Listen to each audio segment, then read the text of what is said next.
গুরুজাতিক লয় রাজনীতি করা বন্ধ করো গুরুজাতিক লয় রাজনীতি করা বন্ধ করো গুরুজাতিক লয় রাজনীতি করা বন্ধ করো আসাম সরকার হয় আসাম সরকার হয় আসাম সরকার হুঁশিয়ার আসাম সরকার হুঁশিয়ার এ তুই চলিছে এ তুই চলিছে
প্ৰথমতে মই এইটোৱে ক'ব বিচাৰিছোঁ যে আজি আমি আমাৰ নিখিল বড়ো ছাত্ৰ সন্থা আৰু TMPKৰ সকলো আমাৰ গুৱাহাটী ইউনিভাৰ্চিটিৰ যিসকল ষ্টুডেণ্ট তেখেতসকলে ওলাই আহিছে, তেখেতসকলে মাত মাতি আহিছে নিজৰ অধিকাৰক লৈ কেনে।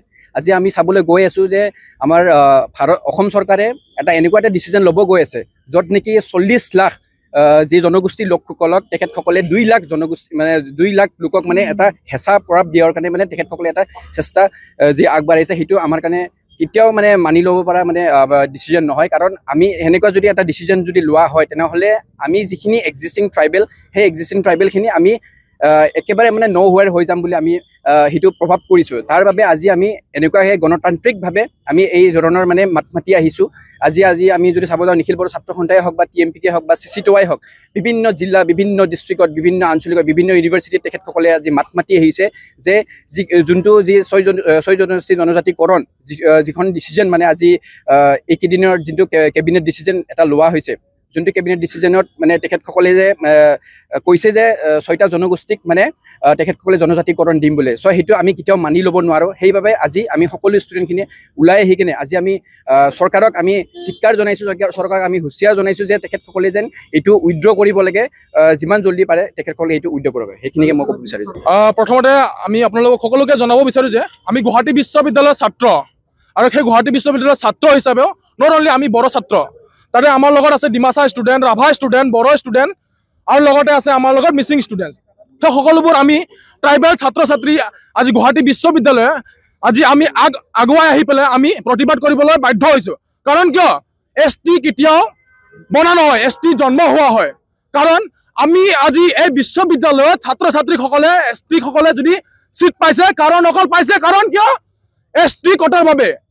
সেই সকলোবোৰ যদি ST আমি সকলোৱে জানি অসমত 45 লাখতকৈ বেছি ST আছে, লগত নন ST কিমান আছে, য'ত 6 জনগোষ্ঠী, সেই সকলোবোৰ 6 জনগোষ্ঠী আছে 1,80,00,000 লাখ। সেই সকলোবোৰ নন ST সকলক যদি ST-ত যদি অন্তৰ্ভুক্ত কৰা হয় তেনেহ'লে আমি যি সকলোবোৰ আজি আপোনালোক সকলোৱে আছে গুৱাহাটী ইউনিভাৰ্চিটিৰ যে ST ষ্টুডেণ্ট, সেই সকলোবোৰ ST ষ্টুডেণ্টক আপোনালোকে অনাগত দিনত দেখিবলৈ নাপাব।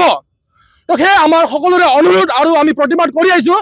যদিও আগন্তুক আহি থকা দিনত সেই 6 জনগোষ্ঠীক যদি জনজাতিকৰণ কৰা হয় তেনেহ'লে আমি এই নৱপ্ৰজন্মই কেতিয়াও ভাগৰা নাই আৰু ভাগৰি নাযাম, আৰু আকৌ আমি প্ৰতিবাদ কৰিবলৈ আমি আগুৱাই আহিম। সেই আমাৰ চাকৰি, সেই আমাৰ মাটি, সেই আমাৰ ভেটি, সেই আমাৰ ৰাইজ, সেই সকলোবোৰ আমাৰ ধ্বংস হৈ যাব। আৰু প্ৰথমতে ক'বলৈ গ'লে আমাৰ পলিটিকেল ৰাইজ সেই সকলোবোৰ ধ্বংস হৈ যাব, যিটো আমাৰ ক'বলৈ গ'লে Dimasa autonomous council, Karbi autonomous council, লগতে BTC কাউন্সিল, সেই সকলোবোৰ কাউন্সিলত তো ST হ'লে আমাৰ যোনবিলাক ST ষ্টুডেণ্ট বা ST মানুহ আছে সেই সকলোবোৰ ST মানুহে আগভাগ ল'ব নোৱাৰিব। আৰু ট্ৰাইবেলসকলৰ এৰিয়া বুলি ক'লেও সেই সকলোবোৰ অন ট্ৰাইবেলৰ এৰিয়া হৈ যাব। সেয়ে আমি আজি আমাৰ নৱপ্ৰজন্মক আমি সুৰক্ষাৰ বাবে আমি আজি ইউনিভাৰ্চিটিৰ সন্মুখৰ গেটত আহি পেলাই আমি প্ৰতিবাদ কৰিবলৈ লৈছোঁ। প্ৰতিবাদ কৰা মোৰ উদ্দেশ্যটো হৈছে আমি পোনপ্ৰথমে মই ক'ব বিচাৰিছোঁ যে আমি কোনো জাতিক বা কোনো ব্যক্তিক, কোনো সম্প্ৰদায়ক আমি মানে বিপক্ষে আমি এই ষ্টেপ লোৱা নাই। আমি নিজৰ জাতিৰ স্বাৰ্থত, নিজৰ সুৰক্ষাৰ স্বাৰ্থত আমি ওলাই আহিছোঁ। আৰু কথাষাৰ আছে, নিজৰ আয়ক ভাল পোৱা মানে আনৰ আয়ক ঘৃণা কৰা নুবুজায়। চ' মই সকলোকে এইখিনিয়ে মই বাৰ্তা দিব বিচাৰিছোঁ যে এই যে দাবী, এই দাবী এই ৰাজনৈতিক হস্তক্ষেপত ST এই বিভাজন হ'ব নালাগে, ST ভাগ হৈ দিব নালাগে। কাৰণ মই এইটো প্ৰতিপন্ন দিব বিচাৰিছোঁ যে ST জন্মগত হয়, ST হয়, জন্মগত পৰিচয়, ST ইতিহাস, এই ST আমাৰ এই সমাজ জীৱনৰ অস্তিত্ব।